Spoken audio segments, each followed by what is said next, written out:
Welcome back to another episode of Mental Garage. Today's the day.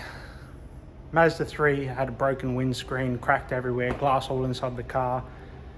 It's got to be cleaned out. It's going to be a shit job, but got to do it. So this is just going to be a quick time lapse and whatever of just trying to get as much glass out of this car as possible. I already did start getting my air blower. So I've got my compressor on with my air blower. All up inside the dash, I've just been blowing it all out, trying to get as much glass out from all the gaps and stuff as possible. You know, you can even just see like all the little specks of glass that are just sitting on top of this dash. Even from inside the center console, blowing that all out. So yeah, I've already started vacuuming that seat, but it will be coming out. All the glass on the floor, underneath the seat, pretty much everywhere. So yeah, I'm going to start pulling all the interior out so we can give it a good clean and get all this glass out. It's going to be fun. Let's do it. A job like this definitely needs some safety glasses. You don't want to be getting glass in your eye. All those little bits of glass, just one little piece can flick up and then you'll end up like this. Hello.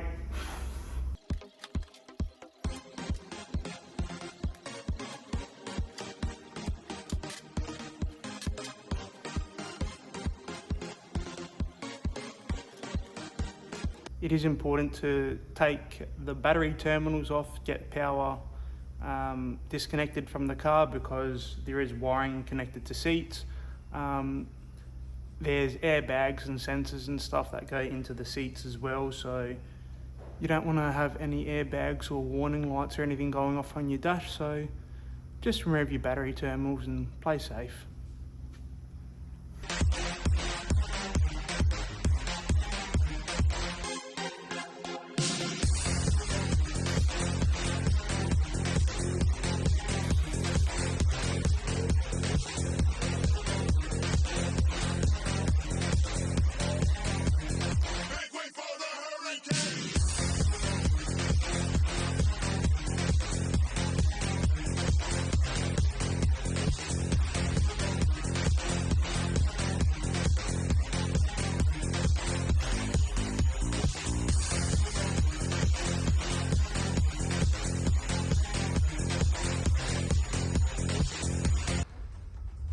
Quick little update, that's the side we haven't done yet and the side we vacuumed. So far so good, it's all coming out, like it's not, you know, stuck in the carpet, which is good. The carpet's pretty easy to vacuum, so we're getting there.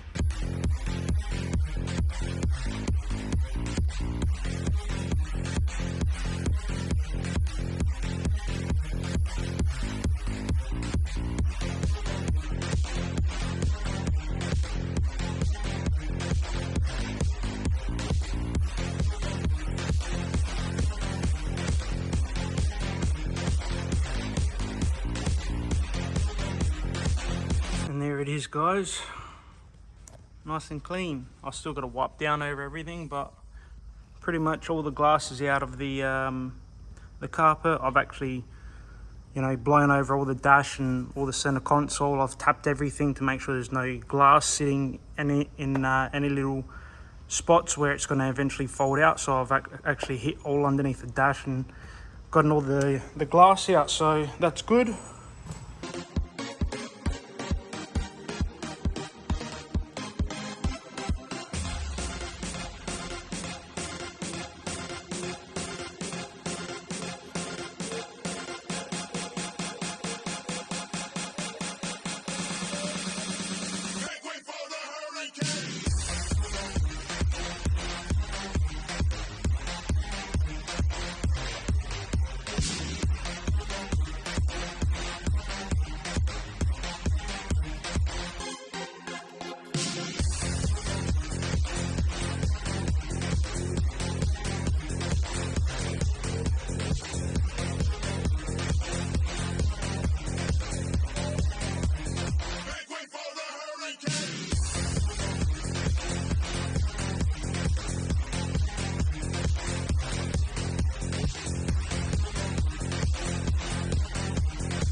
be repairing the roof on this Mazda 3 today.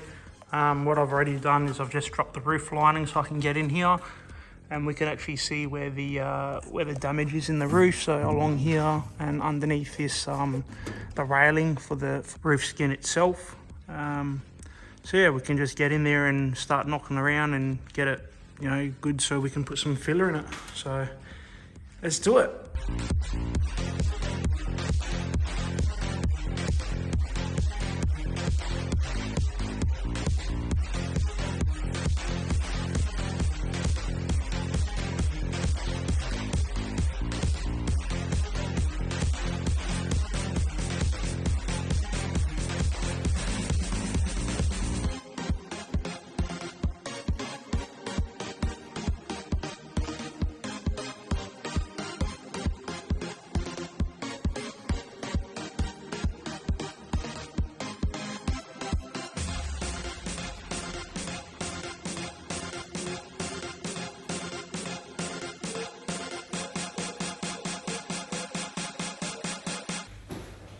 Alright, so being a big flat panel, you want to really be careful of how much distortion you put in it. Obviously when something gets pushed in, the metal sort of, you can say that it stretches. So it stretches down to what the dent was before. As you're hitting it up, all you're really doing is just bringing the high spot back into the middle of the roof. So you've got to be really cautious of how much tapping you do, how much, when you're hitting it, how much stretch you're putting back into the panel as well. So you've got to be cautious, especially with a big flat panel like this. You don't want it to start like oil can where it gets really soft and just like buckles and stuff like that. So I've just really, just gone over this quickly to the point where I can just put a skim of filler over this, and it's going to be acceptable. Like, a lot of people probably just would have started sanding it and putting filler in it. I don't like to do that. I like to keep my filler work as minimal as possible. That way you're not sitting there and doing extra work for no reason. I've spent 10 minutes just cleaning this panel up, making it look a lot nicer, so I can just put a skim on it and go from there. I'm not going to worry about trying to metal finish this or get it perfect. Light skim of filler is good enough. Like I said, what I've done here is probably a lot more than what other people would have done. So yeah, I'm happy with that. I can start sanding this down. It does sort of have a bit of what was sort of distorted through the driver's side of the roof as well. So pretty much a lot of this roof's just going to get a quick skim on it. That way it looks perfect when we go to paint it. So I'm going to start sanding it down. I'm going to sand it with 80 grit sandpaper on my orbital, and then we're just going to apply a skim of filler on it and then start blocking it down.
I've given that a good 80 grit sand. I've even gone over it with my hand just to knock any little bits of areas out. I'm still seeing a little bit of shiny paint still on. You want to make sure that you sand this down properly, especially with a big flat panel like this. Anywhere that you are really putting fillers, primers, paint, whatever, you want to make sure you have a really good sand. That way you get the best adhesion possible. So I've given this a really good sand. I've actually wiped over it with wax and grease remover just to get rid of any dust sitting on top of the panel, because I want to make sure that whatever I apply to this roof is going to stick to it. I'm going to sell this car. I don't want the owners or whoever buys this car later down the track to have issues with any lifting or cracking or anything like that. I'm just putting a very light skim over this. The panel's actually come out a lot better than I thought it was going to. So just a quick skim over all of this with some filler, Bondo, like whatever you want to call it. But yeah, I'm going to apply the filler to it now. I'm just going to mask up my edges where I don't want the filler to go into. That way it's a lot easier to clean up and I don't have to make myself more mess. The cleaner you are, the more tidy you are, the better your job will come out, the easier it is to do this sort of stuff. So keep it clean, keep it tidy, use good materials, stuff like that. It really does pay down the track. So let's do it.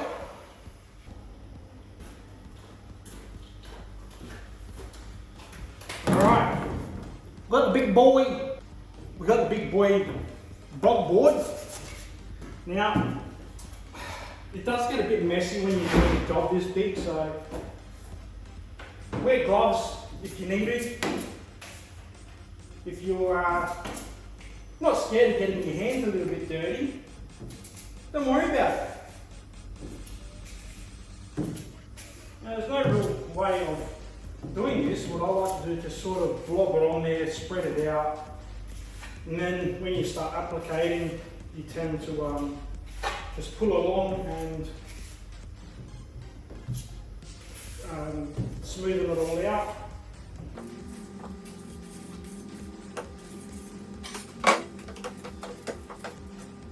And like I've said in other videos, you want to get application as good as possible. The flatter the finish, the smoother it is, the easier it is to sand.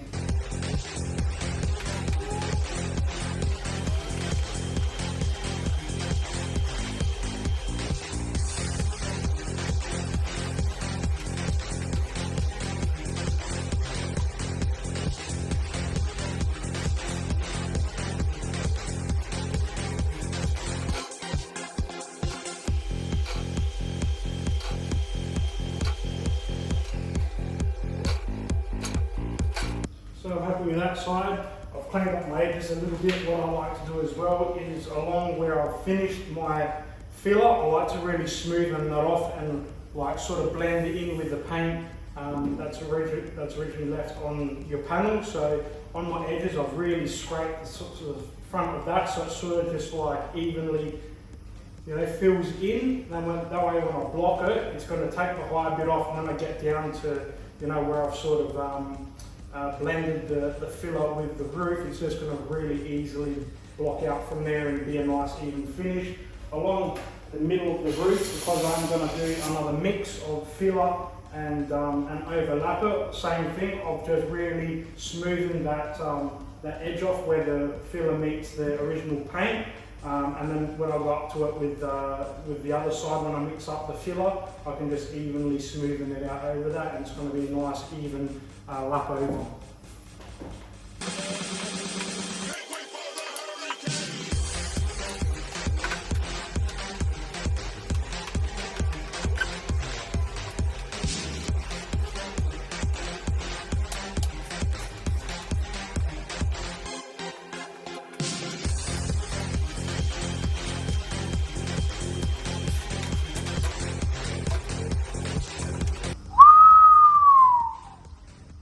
You know what I think about this? Call up Mr. Bloody Da Vinci and tell him we have a masterpiece here. Okay, I like it, Picasso. Now, when you guys start getting the hang of some filler work, you'll be able to make it look nice and even like that. This side here is a little bit chunky because of the filler that I had. I had like a quarter of a tin left. I've used the quarter of the tin on this, applying the filler on this on the roof. Can't speak. And as your filler gets a little bit old, it does get a little bit clunky. I've wiped the sides of the tin. You know what it's like when it starts to dry up, stuff like that. So if this was a fresh tin of bog, I would have been able to get this on really nice and smooth. But it's good to, you know, use the remaining of whatever shitty stuff you've got. I'll give this a good sand. If it does need another very fine fill, I can do that. But for first coat, I think that's going to be plenty good enough. I'll be able to get a lot of my repair sections done and smoothing it all out. So we'll start sanding with this dryers and see how it comes up with our first skim.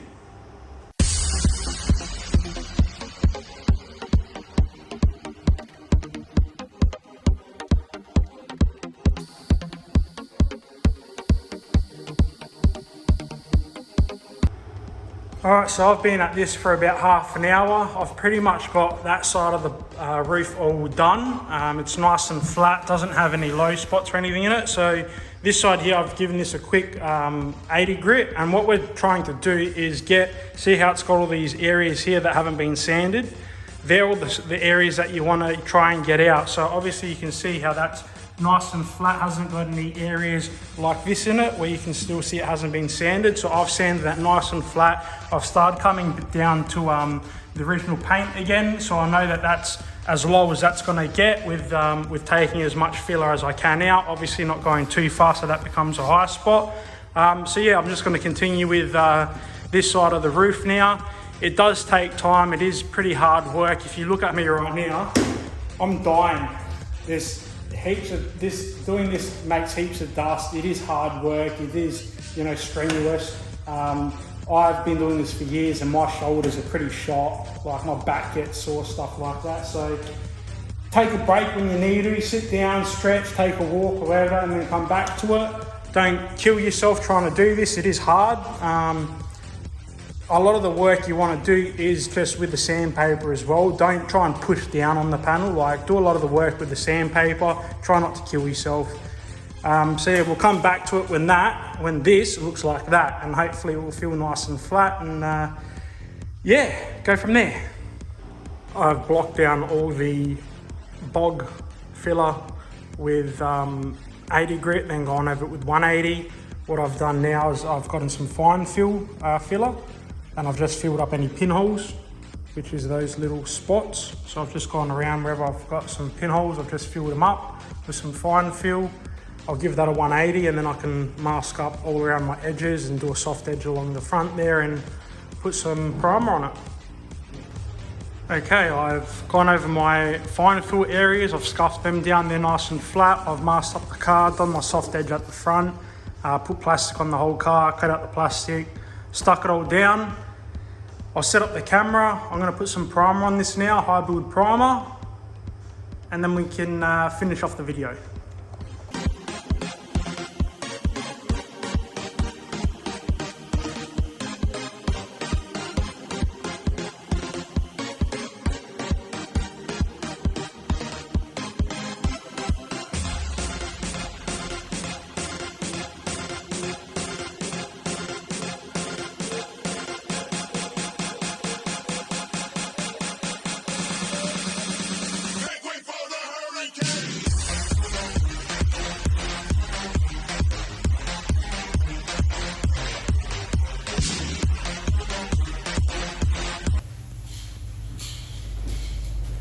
So we've just primed up the repair sections. As you would have seen in the video, I've feathered my coats out as I went. So first coat I went right up to where the bog finished on the paint, and then every coat after that I went a bit further until I got right up to my soft edge here. Like I've said in other videos, don't go putting a really hard edge along where you've masked up on where your primer's going to meet old paint, because you will get a hard edge there, you'll block it out, you'll paint the car and you'll still see that hard edge even though you feel like you've blocked it out.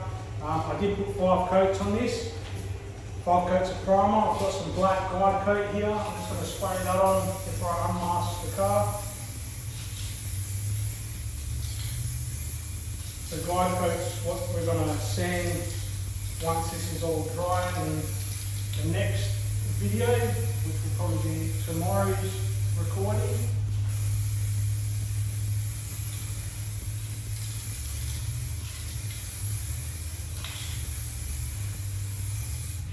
So with our guide coat on now, we can go out and mask the car.